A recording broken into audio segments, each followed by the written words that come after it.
শীতের সন্ধ্যায় কিছু একটা মুখরোচক খেতে ইচ্ছা করছিল, তাই বানিয়ে ফেললাম গরম গরম ফুলকপির পরোটা, আর সাথে আছে সস। তাই কীভাবে বানালাম ফুলকপির পরোটা তোমাদের সাথে শেয়ার করতে চলে এলাম বন্ধুরা। নমস্কার বন্ধুরা, প্রতিদিনকার মতো চলে এলাম আজকে একটা রান্নার রেসিপি নিয়ে। তা দেখো, ফুলকপি যখন শীতকালে উঠেছে, তা ফুলকপি দিয়েও তো কিছু অন্তত বানাতেই হবে। তা আরও অন্য সময় আরও তোমাদের সাথে রেসিপি শেয়ার করব। তা আজকে ভাবলাম ফুলকপির পরোটা করি। তা আলুগুলো প্রথমেই আমি সেদ্ধ করে নিলাম, আর এ দেখো ফুলকপিগুলো আমি যেগুলো গ্রেট করে নিলাম। তো দেখো, এই যে আর একটু দিচ্ছি আদা। তো এই আদাটাও ঘষে নিচ্ছি। এরপর কি কি করি সেগুলোই তোমাদের সাথে শেয়ার করব। তো চলো দেখি আলুটা সেদ্ধ হলো কি না। তা এই যে, হ্যাঁ, আলুটা সেদ্ধ হয়ে গিয়েছে। এবার আলুটা নামিয়ে নিয়ে কড়াইয়ের মধ্যে সর্ষের তেল দিয়ে গোটা জিরে ফোড়নে দিয়ে এই যে ফুলকপি আর আদা বাটাটা দিয়ে কিছুক্ষণ নাড়াচাড়া করব। সাথে দেব হলুদ আর লবণ। তো এটা দিয়ে ভালো করে নাড়াচাড়া করব। তোমরা মন হলে একটু চিনিও দিয়ে দিতে পারো, কিন্তু আমি এখানে চিনি দিইনি, হলুদ আর লবণটাই দিলাম।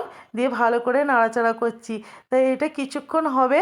তো কিছুক্ষণ পর দেখবো যখন একটু ভাজা ভাজা হয়ে গিয়েছে, দেখো বন্ধুরা, এবার সেদ্ধ করা আলুটা আমি দিয়ে দিলাম। তো এবার আলুটা দিয়ে ভালো করে এটাকে মাখা মাখা করে একটা মশলার মতো করে নেবো। তা দেখো, এটা হচ্ছে ফুলকপির মশলা। তা যাই হোক, হয়েই গেল জিনিসটা। তো দেখো কত সুন্দর হয়েছে। এবার এটা নামিয়ে কিছুক্ষণ ঠান্ডা করতে দেবো। তাই দেখো বন্ধুরা, নামিয়ে কিছুক্ষণ ঠান্ডা হচ্ছে। এবার চলো ময়দাটা এবার মেখে নিই। তা আমি এখানে রুল ময়দাও নিয়েছি, অল্প কিছুটা আটা নিয়েছি, আর একটু লবণ মিশিয়ে ময়দাটা এই যে অল্প অল্প জল দিয়ে মেখে নিচ্ছি। তা এটা ভালো করে মাখা হয়ে গেলে তারপরে এটা লেচির মতো করে, যেটা করে পুর ভরে, ওইটা পরোটার আকারে বেলে নেবো। না গো, পরোটার আকারে বেলিনি, কেননা গোল গোল করেই করলাম। তা আমার মেয়েও বললো, মা গোল গোল করে রুটির আকারেই করো। তা যাই হোক, এই দেখো এখন ওইগুলো কেটে এবার এর মধ্যে পুর ভরা হবে। তা অনেকটা তো ভাবছিলাম যে পুরটা আসলে বেরিয়ে আসবে না, তো না গো, খুব সুন্দরভাবেই হয়েছিল। তা তোমাদেরকে এরপর সবার শেষে তোমাদেরকে দেখাবো।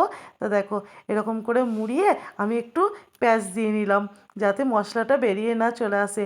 এবার আমি দেখো রুটির আকারেই ছোট ছোট করে পরোটার মতো করে নিচ্ছি। এরপর তেলে ভাজার পালা।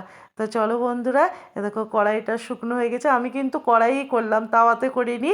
তা আমার মানে কড়াইয়ের মধ্যেই আমার অভ্যাস হয়ে গেছে রুটি পরোটা করে করে, সেই জন্য দেখো কড়াইয়ের মধ্যেই করছি। তো এটা কিছুক্ষণ ধরে এবার হবে। তো এটা তো হতে তো একটা একটা করে অনেকটা টাইম লেগেছিলো, কিন্তু তোমাদেরকে একটু তাড়াহুড়ো করে দেখিয়ে দিলাম। তো যাই হোক, তো দেখো এবার সাদা তেল দিয়ে ভালো করে ভেজে নিচ্ছি। বাচ্চা থেকে বয়স্ক মানুষ সবারই মুখরোচক একটা রেসিপি তোমাদের সাথে শেয়ার করলাম। তা তোমাদের ভিডিওটা কেমন লাগলো অবশ্যই যেন কমেন্টে জানিও। তোমরা সবাই ভালো থেকো, সুস্থ থেকো। তা দেখো একটু খেয়ে তোমাদেরকে দেখাই যে কেমন হয়েছে। তা দেখো সস ছিল বাড়িতে, তা ভাবলাম যে ধনেপাতার চাটনি করব। তা দেখলাম যে না, সময় পেলাম না, রাত্রি হয়ে গেছে অনেক। তো সসটা দিয়েই খেয়ে নিলাম। তো বন্ধুরা, সত্যি নিজে করেছি বলে বলছি না, সত্যি গো খুব সুন্দর হয়েছিল। তোমরা যেন অবশ্যই এরকম করে তৈরি করে খাবে, আর আমাকে কমেন্টে বলো কেমন হয়েছে।